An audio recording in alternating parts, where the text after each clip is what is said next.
today. So I'm very excited about this conversation. I feel like this is one of those elephant in the room kind of conversations that we just don't have enough. So I've invited Dr. Sheila Silver, who is a board certified clinical sexologist, to join us today. She is in private practice in Portland, Oregon. She sees individuals and couples with a wide range of sexological issues, including desire discrepancies, orgasmic disorders, pain with intercourse, and maintaining intimacy in the face of chronic illness, with a specific expertise in Parkinson's disease. She's a trained sex counselor, group facilitator, sex educator, and has worked as a psychotherapist since 1988. In addition to her private practice, Dr. Silver acts as a consultant to mental health professionals, medical doctors, physical therapists, and clergy on their cases relating to sexuality. She has a master's degree in marriage, family, and child therapy, and a doctoral degree in human sexuality. So she's very well versed. I've had the pleasure of seeing Dr. Silver at 2 World Parkinson Congresses and was extraordinarily moved by her compassion of this topic and just the heart of the intimacy that we often misunderstand, thinking of sexuality and intimacy in only one term. So I hope that you not only gain a broader knowledge of what intimacy means and how this impacts you, but you can have some actionable items today. So I'm going to welcome Dr. Silver. Hi, so great to be here. Thank you, Anissa. I'm going to share my screen if we're ready for that, Anissa. We're ready. All right. Let's see if this works. All right. So my conversation today with Anissa is going to be beginning with just talking a little bit about intimacy, particularly in this time of COVID-19, when many of us have been home with our partners for days and days and days, and potentially weeks and months. This is going to continue maybe for quite some time. And so I think it's important to just have some conversation around how do you cope with this, because so many of my clients are really struggling with being around their partner sort of more than they normally are. And particularly all of you who have partners who have Parkinson's, or you are a patient who has Parkinson's, there's some particular issues that we want to talk about and look at. So I really do want this to be a conversation. And so my next slide is really about what are you hoping that I will talk about? So you can already right now in the chat start making a notation about that, because I really don't want, if possible, this conversation to end today without me covering something that you particularly want to hear about. I'm happy to talk about anything. I talk about sexuality in my office every day, all year. And so I'm comfortable covering any topic that you want to talk about. I'm not a medical doctor. So my training is in psychotherapy and psychological counseling. So that's my expertise. So if you have particular medical questions or questions about medications, I may just direct you to your neurologist and to bring those questions there. But I will do my best to answer anything and everything that you particularly want to know about.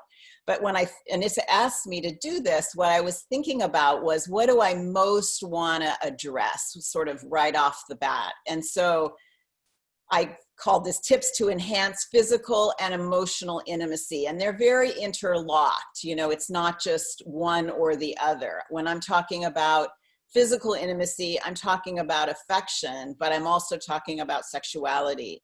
And sexuality sexuality specifically gets very impacted by aging, by any kind of health issues, and particularly by Parkinson's. And we'll talk a little bit more about that as we move along. So I'm going to be really covering the gamut. And so the first thing that felt important to say was that relationships are like accordions. You need closeness and you need separation. And that's one of the struggles with this quarantine and for people being more at home and not having places to go is that they're with their partner more often. And so that time apart is challenging, especially if you don't have a very big home. There isn't a place to go sometimes to get that alone time. But I just think it's important for me to say right from the get-go that that is something that creates stress and tension for relationships, is when you're together all of the time. And typically one person of the couple needs a little bit more alone time or solitude than the other person. So to try to be mindful of that when you're together, and make sure that you get some couple time, some fun time, some outside time, and some time just to yourself, whatever that means. Maybe it's sitting in the tub, maybe it's going for a walk around the block by yourself, maybe it's sitting in your garden if you have one, or your front porch. But to make sure that you're having some time where you're just together and having fun together, and not necessarily doing household things or talking about important issues, but just laughing and having a good time together. So the balance of both emotional time, closeness, good talks, physical time together, and we'll talk more about what that might mean, and then time alone. A balance of all of that is super important. So here are some more tips that I want to talk about. The first one says, express admiration beyond saying, I love you.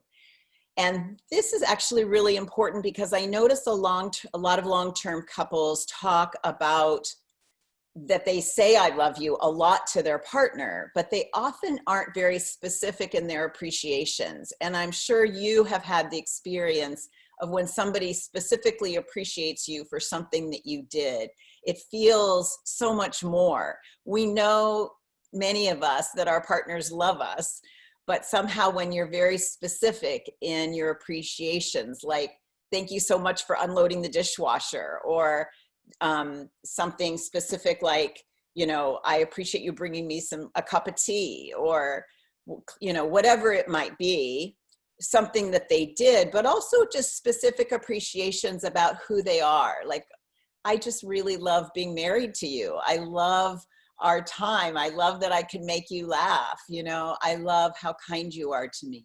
Like, really specific appreciations go a long way towards creating some lovely emotional intimacy.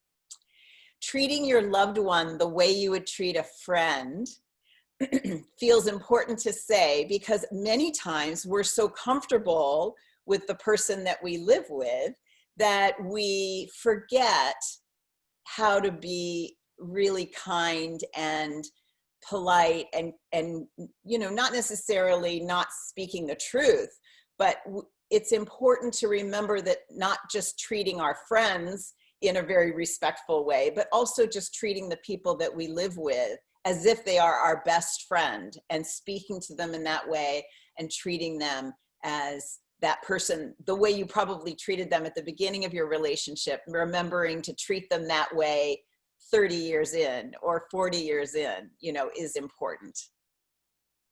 Staying attractive with what you wear, getting some exercise, and smelling good. That's on here specifically because in this time of COVID, when we're home more, we tend to, not go to a lot of lengths with our appearance. That can happen just when we're retired, or when we just feel like, I don't need to worry about that. If you're not working maybe anymore, sometimes people don't pay as much attention to some of that. But what I know is that how I dress and what I wear impacts me as an individual, not just my partner, not just my spouse.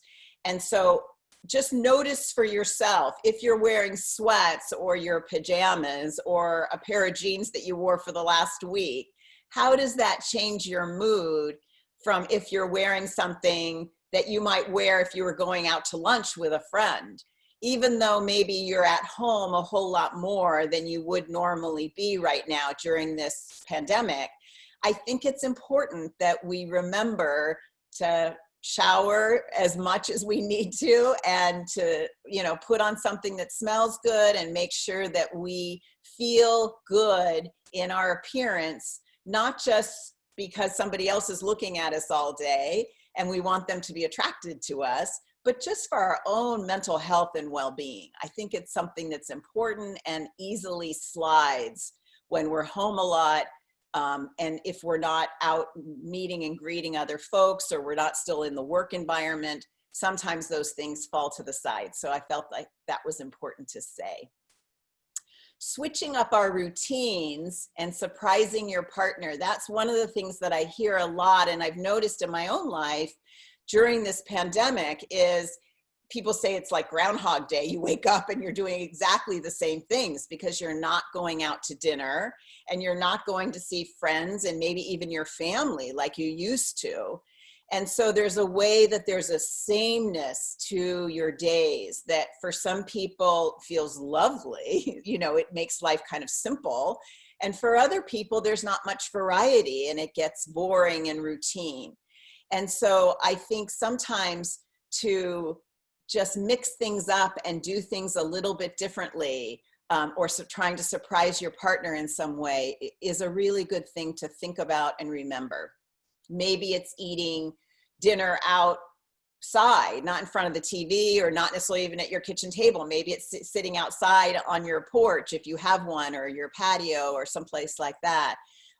Maybe it's getting up in the morning and instead of doing what you normally do, you switch it up a little bit so that you're exercising maybe at different times, or you're taking walks at different times, or you're listening to different kinds of music, or, you know, there's so many creative ways you can switch up your routine and surprise your partner. So I just want to bring that into your awareness that some of that sameness is something that you can impact, that you can make a difference.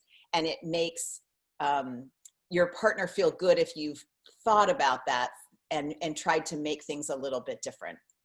The last thing that's on this slide that I think is important, particularly because of all that's going on in the world right now, is that we're mindful about how much news we're consuming and how much we're watching TV and how much we're on our phones and how much we're on our computers and how much social media stuff we're doing.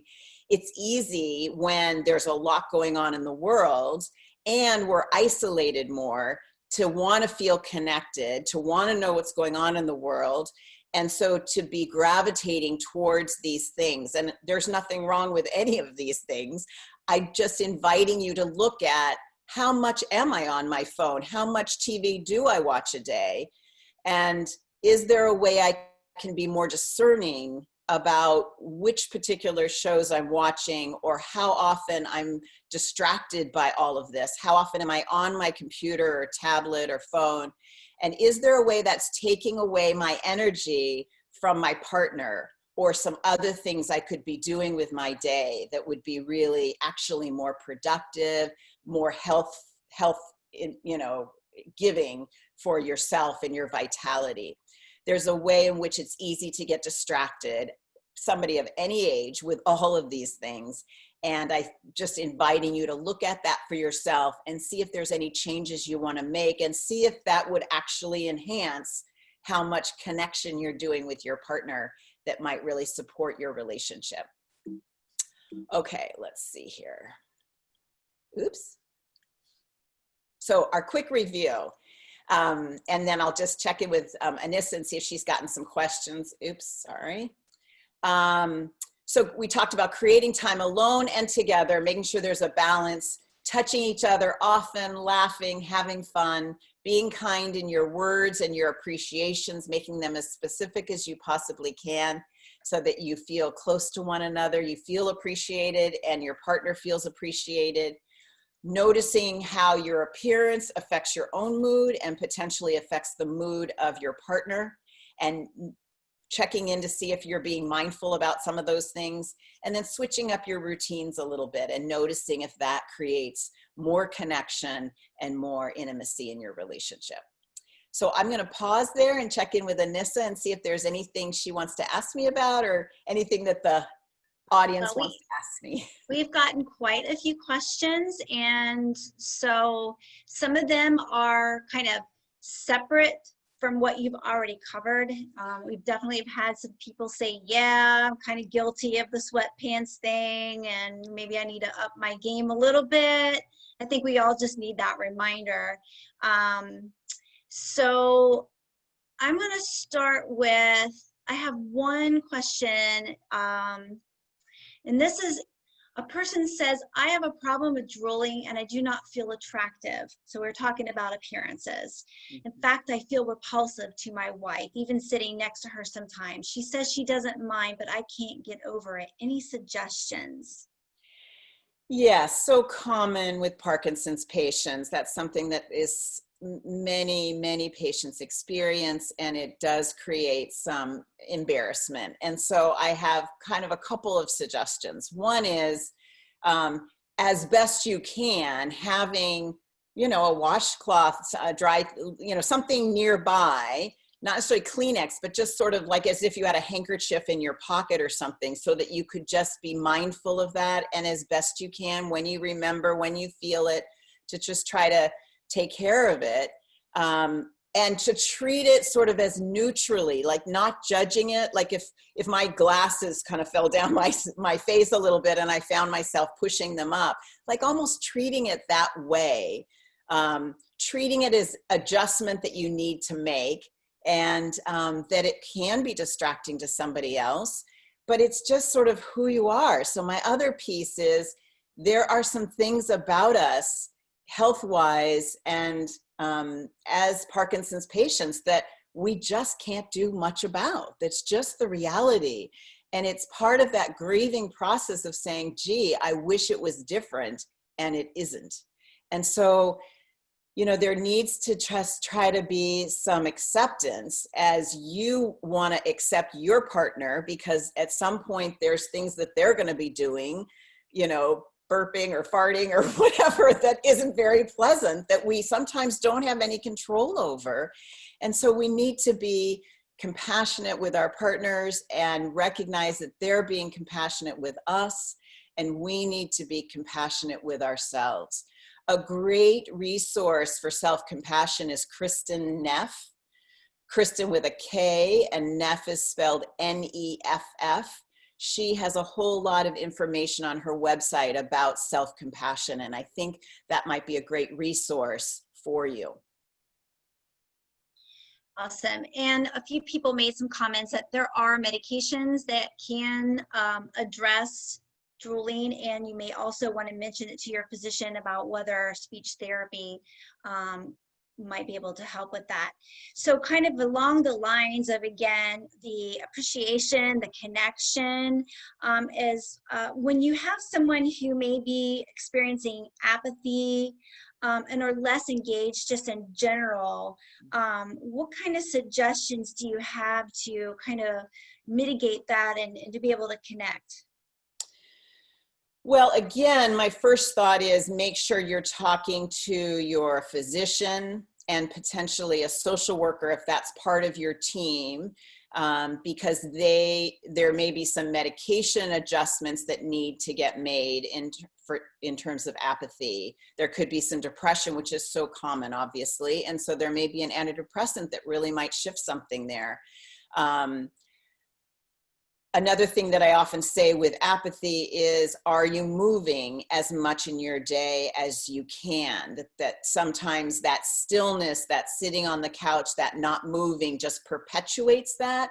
And so we have to sort of fight against that, which is so hard when we're depressed. But knowing that moving is going to stimulate so many different chemicals in your body that really are going to support you in being less apathetic.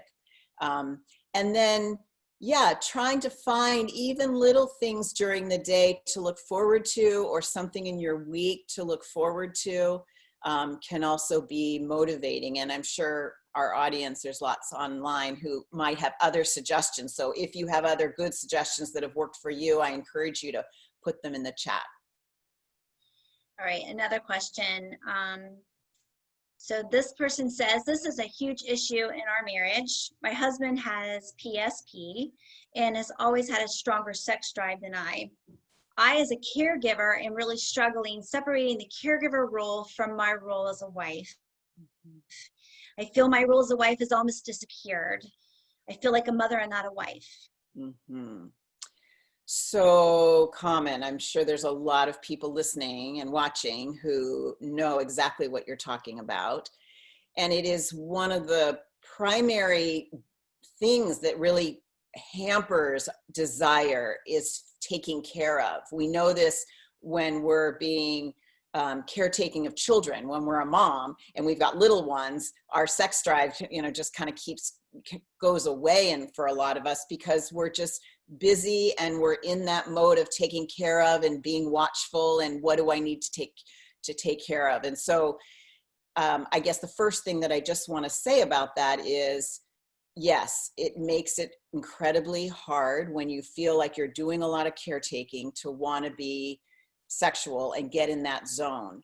And what I often talk to my clients about is, if you have a plan to be sexual this evening or this afternoon or at some particular time, to try to create a buffer of time prior to that date that you have together, where you can really kind of de-roll and get out of your caretaking mode and do some things for yourself that help you get back into just being you and not that caretaker role. Like really consciously kind of taking that hat off for a short period of time and seeing, what can I do before we're going to be affectionate or intimate physically in some way, and what can I do that would help me kind of remember who I am.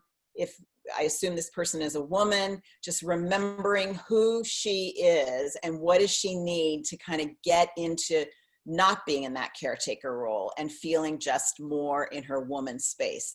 That can be hard, but having a bath, putting on something that smells good, changing your clothes, thinking about that time with your partner and thinking, how would I like to spend that? What could I get? What could I ask for?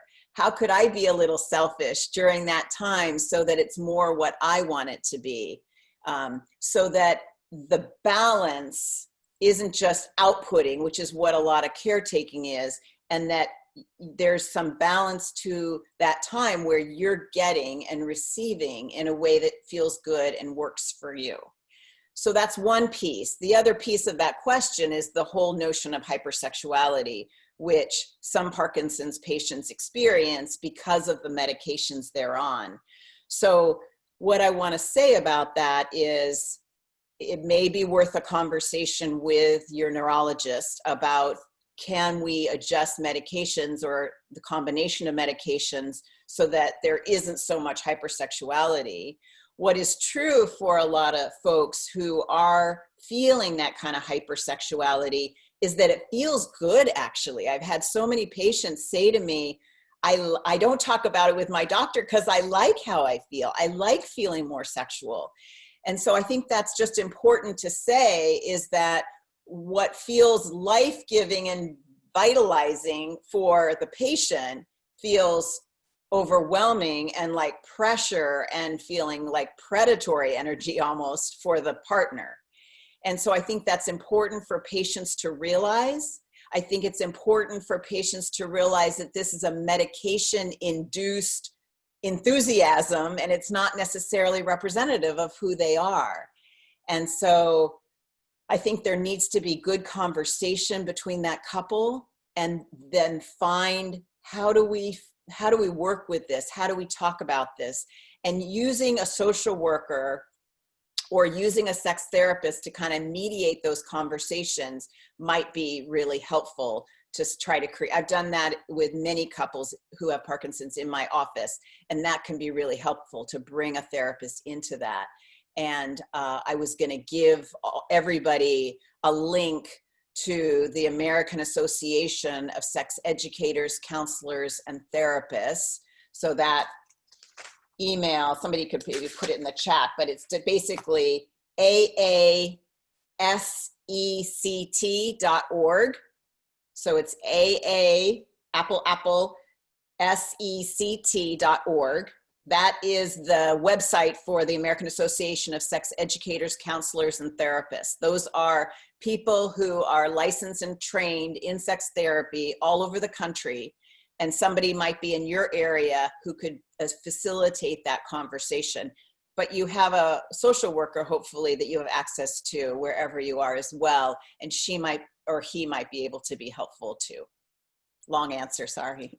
No, that's okay. And actually, I have a follow-up question to that answer. And then I think that I'll let you continue with some slides, and then we'll come back to the additional questions, because some of the questions might be answered in your slides, but I will definitely come back to them. But to follow up to what you just said in terms of hypersexuality, isn't there a thing that we call sexual desire discrepancy, where it's not so much that somebody has hypersexuality, but their libido kind of fell away, and then when they started treatment, dopaminergic treatment, then their normal level of sexuality returned, but we kind of sort of developed a new normal, kind of like what we're doing with COVID right now. And so the spouse then, or the partner then, starts to believe that maybe they are hypersexual, and actually we're just returning to baseline. Can you maybe touch on that a little bit? Because that might be something people are experiencing, thinking that it's hypersexuality. Right. So yeah, of course, it might not even be that. I mean, somebody who wants sex more than I do might seem hypersexual to me, because maybe I want it once a month and they want it once a week. It doesn't, by definition, if you're the higher desire partner, it doesn't mean that you have hypersexuality. It just means your desire is higher than my desire. And so what's important to realize is that desire discrepancies are something that show up in your relationship in all kinds of different ways. And one of the ways to look at this is, how do we resolve desire discrepancies in other aspects of our relationship? For example, I might like the house a lot cleaner than my husband. So I'm the higher desire person in terms of a clean house, and he's a lower desire person. Or he's a higher desire person in terms of going out and doing social things, and I'm a lower desire person in terms of that. So there's all kinds of areas in relationships where there is a higher desire person and there's a lower desire person, and nobody's wrong. It just means that with these two people, that's what it looks like. If you were in a different relationship, you might have a different place in that dynamic. So what's important is, how do you compromise when somebody wants something more than the other person? And basically, it's always going to be less than the higher desire person, and probably a little bit more than the lower desire person. And that is just the way it is, regardless of what area. My house is always going to be messier than I want, because I'm the higher desire person in cleanliness compared to my husband. So I'm hoping that that makes sense, and that we can come back to that. People have more questions. Okay, so let's come back to specifically sexuality, and I have to move faces so that I can see my own slide. So one of the things that's really important when we're dealing with Parkinson's is looking at how we view sex at all. There is a way in our culture that we see it as very performance driven, and this sets people up for a lot of frustration and disappointment and feelings of failure when they see it as, I have a particular goal that I'm trying to create, and if I can't create it, then I'm not doing well. And what I do mostly in my practice is helping people get away from goal-oriented sex, like one of us has to, or both of us have to have an orgasm, or there has to be intercourse or penetrative sex of some sort. And I try to get people to see sexuality as just an opportunity for shared pleasure. It's an opportunity to feel some arousal, to feel close to our partner, and there's lots of different ways we can accomplish that. So let me see if I can get to my next slide, which gives you some things. If we saw sexuality as sort of like a menu, and everybody maybe has a different menu depending upon their relationship and what they feel comfortable with, but here's some examples of things that might be on your menu. So it might be just some relaxing touch that doesn't involve genitals at all. It might be sensual touch that kind of does some drive-bys around sexual places on your body, but there's not lingering. It might be having a naked bath or shower together that feels really intimate, that you wouldn't do with anybody else other than your partner, but it's not sex in the way maybe that you traditionally think about it, but it could feel very erotic and fun and sensual. Touching with still hands. What I mean by that is sometimes people don't actually want hands moving all over their body, that often creates anxiety and stress for people because they don't quite know where the hands are going to go, and so it ends up making them feel uncomfortable.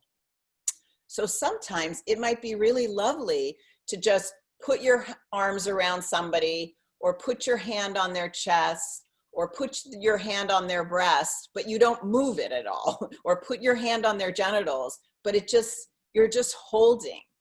And it's sort of a way of just saying, I love you, I see you. I'm not trying to create anything more than just recognizing your full body and just saying hello. So touching with still hands can sometimes be a really lovely way to connect in an intimate way, without a goal, without a big plan, that there's got to be something more to it. So I like speaking about that. No agenda pleasuring means that we're pleasuring each other's bodies in the way that we each want to, but we don't have an agenda. I'm not trying to create an orgasm for you. I don't want you to try to create an orgasm for me. We're not leading to anywhere. We're just enjoying the mindfulness of just touching each other in pleasurable ways and calling it a success. Like, that's great. You don't need an erection. If you struggle with erections, you don't need to be wet. You don't need, anything in particular to just enjoy some non-agenda pleasuring. But a lot of times when people, especially men who are struggling with their erections, when that's not happening, then they back away from all touch, any kind of physical intimacy, or anything that involves genitals, because they don't feel comfortable in what their body's doing or not doing. And my encouragement to folks is to say, it doesn't matter. It doesn't matter whether you have an erection. It doesn't matter whether I'm aroused in this moment. I'm just going to touch your body, and I just want you to touch my body, and I just want to have some lovely time with you. That will make me feel connected. Your body doesn't have to be doing anything in particular. Just that kind of closeness can help people feel really connected. Holding hands, a long embrace, holding each other in bed, maybe facing each other, or maybe spooning, stroking somebody's face or their hair or their skin, erotic touching or erotic kissing. Sometimes couples end up not having longer kisses. They end up just something brief, and sometimes just having a longer kiss or a more of a sensual erotic kiss feels very intimate and connected, even if you don't want to take your clothes off. So I invite people to look at how can you weave eroticism and sensuality and touching into your relationship, into your day, without a lot of pressure, without a lot of have-tos, without a goal, without trying to accomplish something, and without feeling bad about whatever your body's doing or not doing. Your definition of sex has to evolve with health issues, with Parkinson's, with aging, with stress. It has to evolve, or you are going to abandon sex and feel like a failure. And I think that is so sad and such a shame, because your menu could be much broader if you talk about it together. And that's something I haven't said a lot today, but I think is so important, is having conversations about what is our menu? How could we broaden our menu? How could we not be so goal focused and just enjoy each other physically? So, an important slide. And I want to, since you did kind of touch on a little bit about, some erectile dysfunction. We had someone that said that her husband has erectile dysfunction. Their sex life is always the same. He wants pleasure, but she's not getting reciprocal pleasure and feel like she's just servicing him. So there's so much trouble understanding When she tells him no, he will stop his affection, and his masked face makes him look sad. He rarely smiles, and she feels guilty when she says no, and he feels slighted. So again, there's like maybe not that communication there, neither of them getting needs met. Right. So what, for that couple and for many who have that situation, what I would say is start with the woman first. What kind of touch would she like to receive? Like, what sounds good to her? To start with that piece without worrying about erections, without pleasuring him first, starting with her own pleasure and what would feel good to her. Because if it's just going one way, if touch is just kind of focused on one person, it makes sense that the other person is going to feel kind of left out. And so I think including herself and figuring out what could her partner do to her that would feel close and connected and intimate and enjoyable would be important. We also had someone that said that they've not been able to achieve an orgasm since being diagnosed with Parkinson's. Yep. So saying that that's totally normal isn't very comforting. I get that, but it is totally normal that struggling with our orgasm is actually something that happens for many of us as we age, but is particularly true for Parkinson's patients and is often related to the medications that they're on. So it's important to see it in that light, that it's not just, it's medication driven sometimes, both for men and for women. Finding their orgasm can be a problem.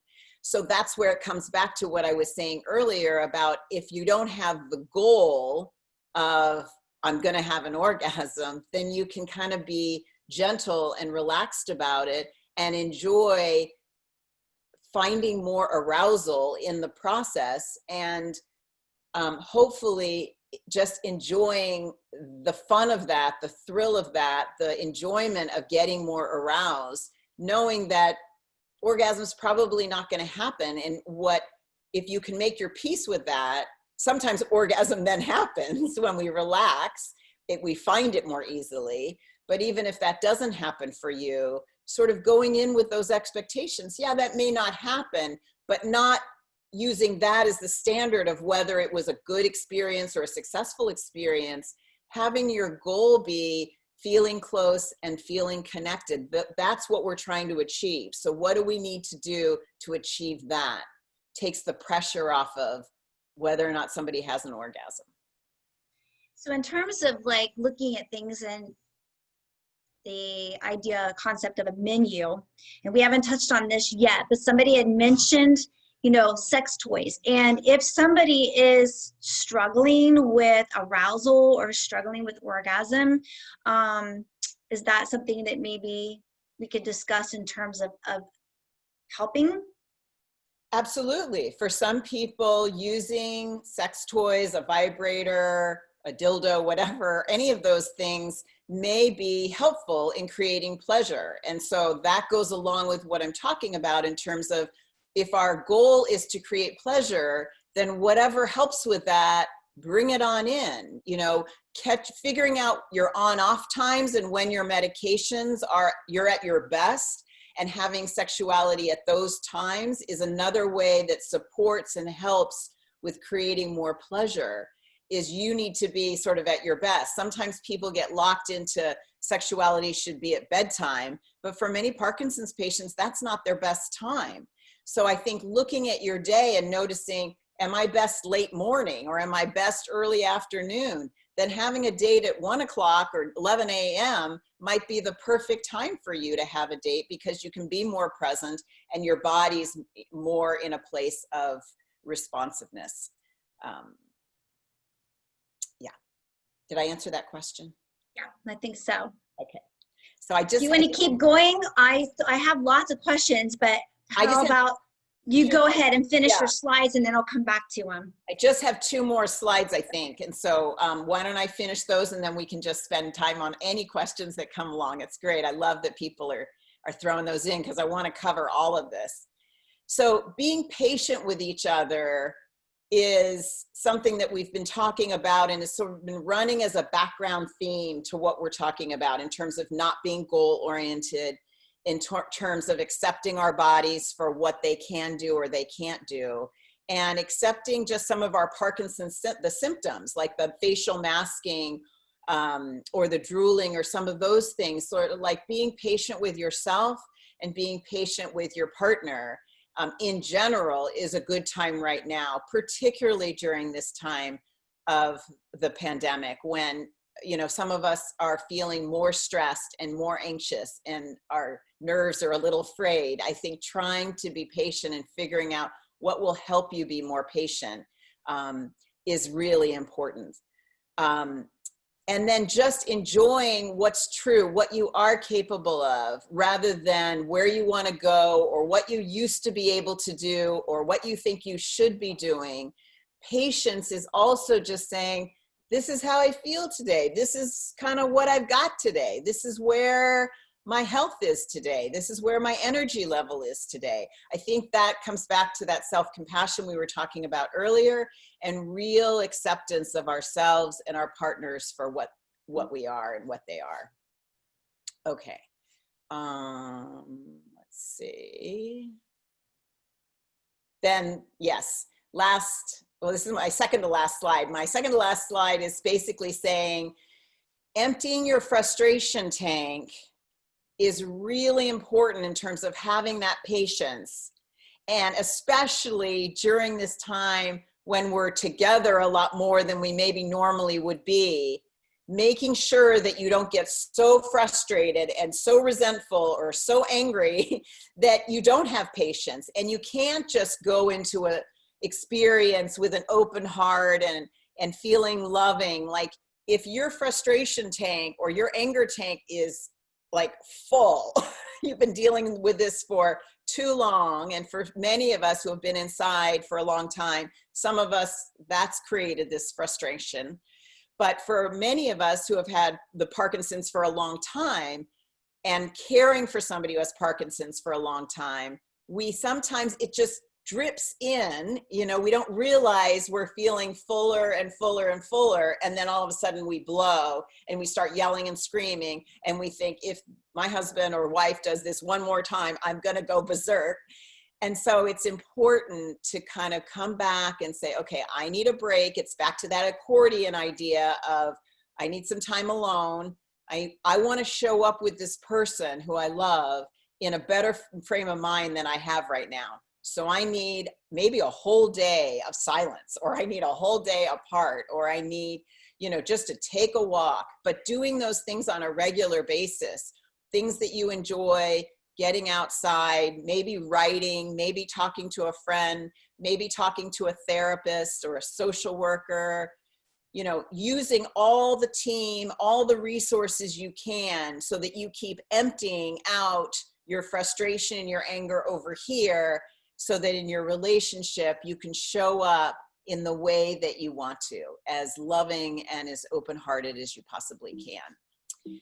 And so the last thing that I just want to offer you is a few questions for you to reflect on, maybe do some journaling with, maybe sit down and take these questions and talk about them when you're feeling in a loving space of what is working well in our relationship. I know it seems like a simple question, but it's something that a lot of couples actually don't talk about. What do we do well? Like, what are we proud of? What's really good about our relationship? I think that's an important thing to talk about and to recognize. It's sort of like cup half empty, cup half full. If you're only focused on the cup half empty, then there's a way in which it just feels like you never are going to feel like you have a full cup, and you're never going to have a full cup. So you have to notice what actually is working well. Where do we have at least a half a cup, if not a 3/4 of a cup? Let's talk about that and remember that and appreciate that. What could we do to create more intimacy? We're back to communication, having those conversations and saying, what's working, what's not working, how could we do this better? Couples often don't have this tool, this skill to talk about their relationship But it's so important, particularly with Parkinson's. You need to talk about your sexuality or your physical intimacy or your connection with each other in a way you've never needed to or had to before.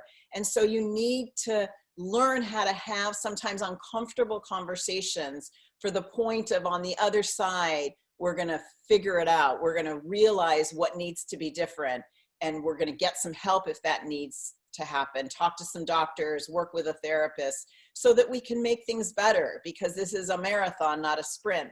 So we need to have tools and make sure we're our best selves with each other.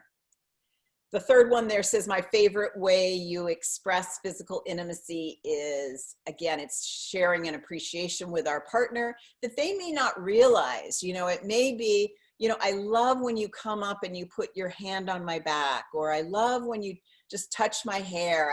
It's just so lovely. And maybe it's something that you do that you don't even think twice about, but it is very meaningful to your partner. And so if you speak about something that you do or you receive that you really like and value, then it's so helpful. It can be so helpful for somebody to realize, oh, okay, well, I'll do that more. I didn't know he liked that, or I didn't know that was important to her. And then one thing I would like more of, not like, I want you to do these 5 things differently. Like after this conversation today, maybe you just pull out one thing that you could do different and one thing that you'd like to ask your partner to do different. Like, make it a small, doable step.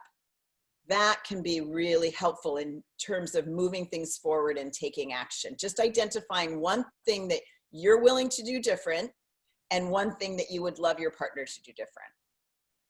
Okay.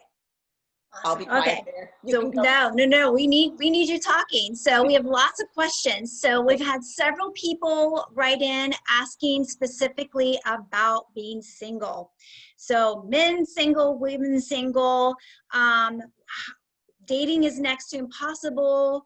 They feel like because of their disease that no one's going to want to be intimate with them. Everybody still has that need. So what are your thoughts about that for our single folks? Yeah, appreciate the question. And it is more challenging for Parkinson's folks to be dating. I always recommend that maybe it's not something that you would, it depends how far along you are in your disease. It may not be something that you put on your profile if you're doing online dating, but it's something that you talk about in the first date, so that they get a chance to meet you and see you and sort of see, you know, to what extent this is a thing. But you also get a chance to talk about what you are looking for, what you need, what would be helpful. So I think it's challenging. It's important to be honest. It's important to recognize, yeah, it's not going to be everybody's thing, but to see if you can find ways to get physical touch, hugs from your friends, or getting massages, or finding ways to feel like you're getting connection and intimacy in non-sexual ways with people that you're close to, not just waiting for the date, but also finding more ways to be more intimate just with the people who are already in your life. Right. And, you know, just to be honest, there are ways to still receive pleasure even if you are alone and you don't have a partner. And I know people, you know, don't often talk about it, but it's still an option. Absolutely. Absolutely. Self-pleasuring, solo pleasuring is great. It's wonderful. And it's very different than partner pleasuring. That's a whole different flavor of sex. So I think availing yourself of the flavor that you can do is important. Okay, we had someone, I'm looking for the question here. So this might go back a little bit to the hypersexuality a little bit, which can sometimes include fetishism, but also this person is saying that their husband wants to watch pretty hardcore pornography, and she feels like she's servicing them. How do you address those kind of situations when maybe someone is very much addicted to something that's very uncomfortable for the other partner. Well, I certainly think that you being honest about, I don't want to watch that. Like, you shouldn't have to watch anything that you don't want to watch, and that's not making the other person bad or wrong for what they like and what they want to watch, but you don't have to be present for that. That doesn't have to be part of your couple time. When people say they feel like they're just servicing, my invitation to those folks would be to say, so how do you make it more balanced? How do you ask for the kind of touch that you want, and starting with that in an encounter so that the person is learning more about you? Sometimes when it's only focused on the other person, it's because the person who isn't receiving anything maybe doesn't know what to ask for, or they haven't been able to communicate in a way that makes the other person understand what they want. And so I think kind of going back to that and saying, hey, there's some things that I really like and want, and I want us to get better at that, and I want you to get more skillful at that. So let's look at that. Let's research that. Let's do more of that so that there's more of a balanced, equal experience. Cool. And then I know that there's probably some adult children on here. So obviously this is taking it in a different direction. But as an adult child, we're often in the situation where we call that sandwich kind of caregiving, where we may be caring for a parent or a family member. We also may have children at home or full-time jobs or other things that pulls us in our direction. And while this has been really more focused on, couples that are actually living with a movement disorder, certainly as a care partner from an adult child perspective, there is an impact on intimacy in their life. Any thoughts on that? In terms of with their own partner, you mean? Right, like just from being exhausted, feeling like you mentioned before, just too many things to do, too many directions you're being pulled, responsibilities, almost just that role strain that you experience. Yeah, that is so true. And I hear that a lot with adult children who are taking care of their parent and they've got kids at home. And especially during this time of COVID, when kids at home, they weren't in school, there's not maybe a lot of summer activities. And so their job as a parent has gotten even larger. And so I guess my best thought on that is to try to really look at, how do I simplify? We try to sometimes keep our lives juggling perfectly the way they were before, when things have changed, when our parent has gotten sicker or our kids are now home, and we're trying to do it like we did before. And I think what's important to remember is this is a new age. This is a new life. This is new normal. And so to not try to do it like you did before, but to see, where can I take some shortcuts? Where can I say no to some things so that I can be more grounded, so that I can be more peaceful inside, so that I can take good care of myself. It's like putting my own oxygen mask on the airplane before I start trying to help somebody who's right beside me.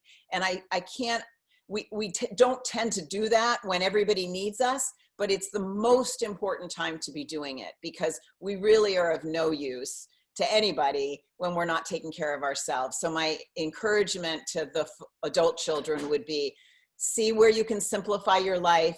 Don't try to do everything. Don't try to be super person, and try to take good care of yourself. You're going to be more efficient and more loving by doing that.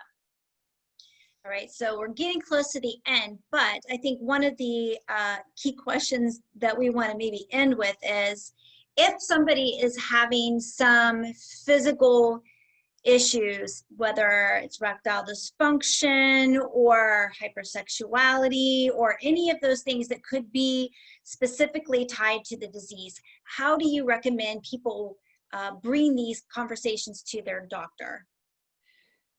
I would start with them. I would write down what you want to ask so you don't forget when you go in there.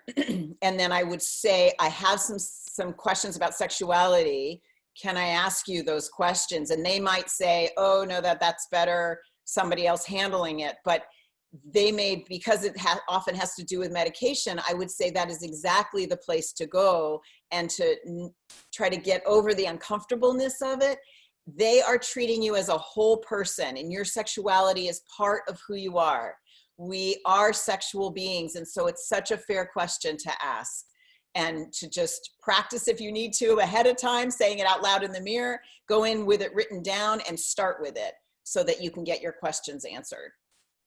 I also want people to have my contact information. If somebody wants to directly email me through my website, if you just type in Dr. Sheila Silver, Portland, Oregon, you'll pull up my website, and you can certainly email me questions. I'm more than happy to do that. I also want to give you the name of a couple books that you might want to read that might be helpful. One is called Sexual Intelligence by Marty Klein. Sexual Intelligence. It's a great book. It's not specifically about Parkinson's, but it's about expanding your idea of what sex is and not being so performance goal oriented, but just recognizing that we're humans and we got to be so aware of our capability. The other one is called Naked at Our Age by Joan Price. Naked at Our Age by Joan Price. One about just sexuality and aging that I think is also another good one. And I know a few people asked if your slides were available. So maybe if so, then you can just email us at info@pmdalliance.org. And this will be recorded and up on our website. I think that people want you to come back, Dr. Silver, because I think we're just getting the conversation started. There's been a lot of, just responses to this, and I'm like, we could probably go on for hours. But a lot of people are saying, you've handled this with such compassion and candor and humor, that you've helped them to kind of move beyond thinking of intimacy only in terms of sex and performance, and to expand their idea, which certainly takes the pressure off. Maybe the couples out there hearing this together, this will spark some conversation together that they never really thought of before. So this has been fantastic. So I'm so thankful that you joined us today. And maybe we'll have to bring you back another time for a part 2. I know, I feel like we've just tipped the iceberg. We're just scratching the surface. We're just scratching. And like some people have said, this isn't a topic that is getting addressed often enough. And I always called it the topic, which is the elephant in the room. So we're all tiptoeing around it. It's definitely an issue that we need to discuss. So thank you so much for giving us your time today, your expertise, and your compassion. Thank you everyone who joined us today, and we just really appreciate it. So if everyone wants to give a hand and wave Dr. Silver, thank you so much. Thank everyone that's joined us today. Have a wonderful day and go connect. Thanks. Bye.